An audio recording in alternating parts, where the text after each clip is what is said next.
ไม่สูงค่ะมื้อในเป็นวันที่12เดือนธันวาคมที่8ปี2026ในตอนในเฮาค่ะมาถ่อมด้วยลวงตั้งหยุ่มย้ำเปิงเป็นเนออากาศซ่ากลางหาวและคอแห่ฮามในค่ะมื้อวันที่11เดือนธันวาคมที่8ปี2026ในมีข่าวง่าวออกมาเกี่ยวกับเลยลวงผู้ฮู้ฝ่ายอากาศซ่ากลางหาวยกมรู้มตุ้ยตั้งฝ่ายลองตั้งหยุ่มย้ำนั่นขนาดเนาะเลยออกมา ลาดว่าในเหลินโทนที่8ในเลอเซว่ามีเปิงเป็นตั้งอากาซ่ากลางหาวอันลำลวงเหย้าในเพราะว่าเอาตั้งฝ่ายลวงยุ่มย้ำลองฮูราในค่ะย้อนเนาะอันนี้ก็เป็นขิงข้าวยามตีอันหลีปักตาด้วยเหมือนกันย้อนว่ามันมีเปิงเป็นเขาห้องว่าอิหยังก็กบกินเลิศในค่ะเนาะกบกินเลินเหย้าก็กลางวันหวาดเฮ็ดจังไดนะลาหูอมเลิน และล่าหูอมตาวันเฮ็ดจั่งใดคะอ้อจำหนังลองตั้งหยุ่มยำมือกูปอกมือก่อนๆมีมาไหนค่ะขิงข้าวย่ำจึงหนังไหนอีมันใจขิงข้าวยำปกติค่ะกำนันแลมีคอปันฟางเดินไว้อยู่ตอนดาก้นตีอันหยุ่มยำฝ่ายตั้งเจอไหนอ้อลองให้ฮับได้แต่ก็เปิงโลมันติมีอยู่3ข้อไหนค่ะข้อที่1ไหนให้กึดลองตับตัดเสินใจลองใหญ่ไหนเนาะขิงข้าวยำได้ค่ะมันเป็นขิงข้าวยำดีจังหนังว่ามาเมื่อไกลด้านยาวในคะเนาะมันก็เตจังเฮ็ดให้กวนหมังก็หมังก้นในใจสุกซักใจปิดใจปอดย่อก็ป้อวนหันไหลหลายปาหลายฝ่ายเหี่ยวก็จางแทบตัดสินใจผิดเปิงกว่าแลเจ้าไหนก็จางเป็นไรก็เปิ้นนั่นแหละย้อนปันฟางเติ้นค่ะเนาะว่าอย่าไปคิดแน่แทบตัดสินใจรองใหญ่ๆอันเตจังเทิกเคิกต่ออนาคตข้าวยาวว่าติเป็นลวงย้อนออกการไหนค่ะเนาะเขาว่าข้าวคิ้วในมังก็มังโก้นเนี่ยก็ติครบทบยาลวงข้องคำค่ะเนาะที่เหตุการณ์เมินใจห้าแม่นกันห้าสังห้าเจ้าในในแฮวก็ถึงขั้นดีใครเฮ็ดยาวการตีในใครออกการยาวเลยเจ้าไหนในค่ะนะเพราะว่าเป็นไรได้ก็ตอนตาเลินได้ก็อย่าเป็นแนตรงโตเตออย่าเป็นแนตออกการเตอไว้ใจเย็นๆเฮก่อนเจ้าไหนนั่นน่ะเนาะป้อเหลือนาเหลือในมาไหนสังงานเงาไล่มันเตจ้างหลีมาหืออำนั้นก็ใจเฮาค่ะนั่นเตตื้อนิมมาแหละจังไหนก็เป็นไรเนี่ยค่ะเพราะว่าเฮาค่ะเอาใจฮ้อนใจไม้ใจจ้าเหี่ยวก็กึ่งกลางแต๊บตัดกว่าเนี่ยจึงจ้างไรแหนงใจไหว้ลื่นเนี่ยค่ะกำในข้อที่2ตอนตาก้นที่อันมีปัญหาปฏิฆาตลองตั้งหักตั้งแป้งมีก็หักเนี่ยก็ตอกแตกกันตั้งก็หักห้าโพเมกันพิดกันห้าแหละเจ้าไหนก็ให้ใจเย็นๆไว้ก่อนอย่าเป็นแนตแต๊บตัดเนี่ยค่ะเนาะ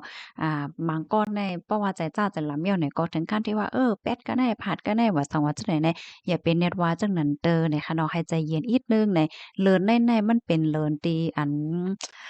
เพราะว่ามาก็มันบ่ปกตินั่นค่ะเนาะมันเตเฮ็ดให้คนบางก็ในวนนำคำใจซุๆซ่าๆกว่าซังว่าเฮ็ดจังได๋พองอยู่เฮ็ดจังได๋วะย่อก็มาแทงตอนหนึ่งซ้ำในการลงทุนเงินอันไรใส่เงินใส่ตองนำๆเนาะว่าได้เป็นซื้อเฮือนซื้อเย ซื่อตีลิ้นอำนั้นก็แต๊บแต๊ซึนใจได้เฮ็ดอีสังสีเมียวๆไหลจังไหนเนี่ยค่ะเนาะก็ให้แลใจเย็นๆอีกหนึ่งนะคะอย่าไปกึ้งก้างเหี่ยวก็เฮ็ดฮอดกว่าให้หาข้อมูลลีๆเสียก่อนน่ะค่ะกับในมาแทงข้อที่2ค่ะ ให้เงิ่งลองออกข้าวตั้งยามกลางค่ำกลางคืนไหนจำหนังลองตั้งหยุ่มยำปานมือกวาดนั่นปันฟ้างไว้หนังแตกเลี่ยงว่าพ่องขิงข้าวยามตั้งไทยเขาได้ฮ้องว่าคลาสนะคะเนาะคลาดแหนะตั้งใต้เฮาได้ฮ้องว่าจังนั้นเป็นข้าวเตียนกบกินเลินว่ากลางวันหวาดว่าสังว่าจังได๋ได้ค่ะนะอ้อ ไฮไลต์ฟังอีกหนึ่งเปิงลงมาในตอนกลางค่ำกลางคืนเนี่ยค่ะมันเป็นพ้องตีอันสายงานเงาไล่ในมันเป็นกว่าใน negative จังไหนค่ะนะมันบ่ลิบ่ลักนั่นค่ะน่ะเนาะกำนั้นแหละพอเป็นรายได้ก็ไข่เงิกลองกว่าๆมายามกลางค่ำกลางคืนเพราะว่ามีอะโลตั้งเป็นมีอะโลหยังลำลองแฮ้งหนาอาลาเนี่ยค่ะโฮมป้าถึงอย่าไปเข้ากว่าในพื้นที่อันบ่มีก้น นมีแม่นหังเปิ้นตีอันหลับสายตาเปิ้นเปิ้นตีอันจังเป็นเพแหละจังไหนเปิดตาเฮกลางเพกึ่งกลางเพอันอำสางถกเหี่ยวก็เป็นมาแหละจังไหนๆนะอ่าบางปอกในเฮาได้หันค่ะเนาะมันก็ในก่อนเลยกว่าแอวลีๆไปกว่าในเถิดในป่าหญ้าเสือมาคบหญ้าจ้างมาเหยียบว่าหังว่าจังไหนเฮ็ดไหนนั่นน่ะเนาะตัวอย่างมัน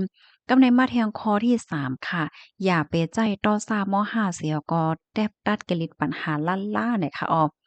พ่วงเข้าเลินตีอันราโหอมเลินว่าสังว่าไหนๆมันได้แต่จังเฮ็ดให้เตึกเคิกดอกพายใจก้นในเคียงไหวมันติเฮ็ดให้ก้นในใจจ้าใจล้ำใจฮ้อนใจซุๆซักๆเฮ็ดจังได๋ลงว่าพี่น้องค่ะจังรู้สึกเหมือนนั้นค่ะในเลินในค่ะนะกำแค่จะล้ำก้อนนั้นกำไข่วางก้อนไหนหัวเป็นอีหยังก็น่าใจได้เหมือนหังป้อนนิ่มบ่เกี่ยวเฮ็ดจังได๋ในค่ะนะก็เปิดจังนั้นแหละไฮไลท์สติในค่ะเนาะอย่าไปเอาต่อซ่าอย่าไปเอาต่อซ่ามอค่าเหี่ยวก็คือคาดเอ็กอักเต็บตัดสินใจลงกว่าในข้อแน่ๆลำลองเต้ๆว้าๆเนี่ยค่ะอย่าไปเอาต่อซ่าในเถียงจอมเปิ้นเนี่ยค่ะเมื่อว่าโฮบทมยาลองข้องคำแล้วจังไหนก็อย่าไปเอาต่อซ่าในนำนาลั่นล่าเพราะว่าเอาต่อซ่านำนาเฮ็ดสร้างกว่าเนี่ยจึงมันเตียจังเฮ็ดให้ปัญหาปฏิฆาตในตื้อใหญ่ตื้อลาลงกว่าแล้วก็ถึงขั้นตีแก่หยาบไล่เนี่ยค่ะอันเลที่สุดเด้ก็ให้ไลมีสติแล้วก็นิ่มไว้ในเหลือๆใส่เปิ้นเหมือนจังหนังเลินในนะเพราะว่าพี่น้องเขามีปัญหาปฏิฆาตอีหังก็อย่าเป็นแนดวนแนดไว้สังเนี่ยค่ะเนาะไว้ใจเย็นๆไว้ก่อนน่ะค่ะเพราะว่าเฮาค้ามาด้วยเปิ่งเป็นอันในเป็นส่ำว่ามันเป็นเปิ่งเป็นสภาวะว่าในเซตาก็ป้อมาเอาจำหนังลองตั้งยุ่มยำได้ก็ป้อดอนตนหนึ่งได้มันก็เป็นรองที่อันปันฟังสติก้นเฮาไล่พวางว่าอย่าไปไว้เมาม้างในนั้นน่ะเนาะเมื่อว่าเฮาคาดได้เฮ็ดได้สร้างอีหยังก็ให้ไล่สติอยู่ตาเสเมื่อเฮาคาดได้ตัดสินใจอีสังอย่ากองกึ่งอย่าไปกว่าได้แก่อันจังเป็นเพศมีก้นมีแม่นว่าสองว่าเจ้านายเฮ็ดให้น้อยย่อก็กุมทิ้งอายุงโตเจ้าเก่าเฮ็ดไหนคะเนาะ อันนี้ก็ไฮไลต์สติกันหังไผหังมันแหละค่ะในแต่มันก็จะเรียกว่าเป็นรองตั้งหยุ่มย้ำอันหยุ่มๆยำๆลงกว่าเฮ็ดจังนั้นก้อยเนี่ยค่ะก้อยก็ว่ามันก็เป็นเปิงการใจตื้อเพราะว่าตาปานเฮาให้เฮาค่ะเด้อมีสติค่ะเนาะก้อมก็ว่าเลินในก้อยเนี่ยค่ะเนาะเลินไหลก็ย่อค่ะก้อนเฮาค่ะในเพราะว่าเป็นไรแต่ก็ไหนเมื่อว่าเฮาค่ะได้ตัดสินใจออกการหาแพ้ตั้งจอมไผหาไหนเฮาค่ะก็โหลดไหลไว้ใจเย็นๆยาวๆค่ะเนาะไว้สติหลีๆสิจังก้อยเฮ็ดสร้างกว่าจังได๋นั่นน่ะเนาะ ยอก็แทงอันหนึงก็เอาต่อซ้ำเฮาหัดตัดสินใจมันก็เป็นรองตีหลีเนาะแทงอันหนึงก็เมื่อว่าเฮาคัดได้เฮ็ดได้สร้างอีสังแหน่เฮาค่ะเนี่ยก็วางแผนหลีๆค่ะเนาะวนหลีๆเนี่ยมันก็เป็นรองตีหลีดอนดาตัวเฮากุ้ยเนี่ยค่ะจังว่านั้นค่ะพี่น้องเฮาค่ะรู้ป้อลัดเกี่ยวกับไปลองตั้งหยุ่มยำจังไหนๆยามยินจังหือพองค่ะเปิ้นฮ้องว่าราหูราหูอมตาวันแล้วก็อมลูกเลินป้าเฮ็ดให้ค่ะว่าได้นะ อันว่าโอมลูกเลินในคำขึ้นไหลได้เปิ่นปลานนี้ไว้แตกเลี่ยงค่ะนะอันว่ากลางวันหวาดเนี่ยได้ก็เป็นมื้อในกำเหลียวเหยี่ยวเนี่ยค่ะ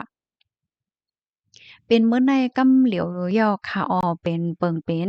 กลางวันหวาดวันที่12เดือนธันวาคมปี2526ค่ะเป็นวันอันกลางวันหวาดตั้งตาวันเฮ็ดจั่งใดคะเนาะเป็นปอกำแหกในปีไหนปยก็เป็นปอกำแหกในรอบ1ปากปีตอนตาปื้นตีเหนือแผ่นดินใหญ่ของเมืองสเปนค่ะเนาะเมืองสเปนเขาได้แต่ละอยู่ใต้โคมเงาอันในกำเหลียวเหย้าเนี่ยค่ะเนาะกลางวันหวานในกำเหลียวเหย้าเนี่ยค่ะได้รับซึ่งเหมือนจังหนังเฮาหันตีในแคบหังในเหย้าค่ะและเป็นในรอบ27ปีตอนตากลยุโรปในแต่จังเมอปีหนึ่งแห่งกว่า99มาค่ะก้วยกาเปิงเป็นในลีเซลายค่ะเนาะอยู่ไว้ที่เมืองใต้เมืองไทย เมื่อคมตุ่มเสด้วยได้ก็หันไหนค่ะก็น่ะว่าเฮาคาจังด้วยและตั้งออนไลน์อยู่ค่ะเนาะเมื่อเหลียวในก้นหลายๆดีเปิ้นก็ออนกันปักดาไปด้วยเปิงเป็นอันในอยู่นะคะข้อมูลอันนี้ก็คาลิเบมาที่ห้องการข่าวร้อยเตอร์ต่างไว้ค่ะภาพถอมยาวหันถึงจึงก็ปันดาหันถึงมาเลยค่ะหมอยสุงค่ะ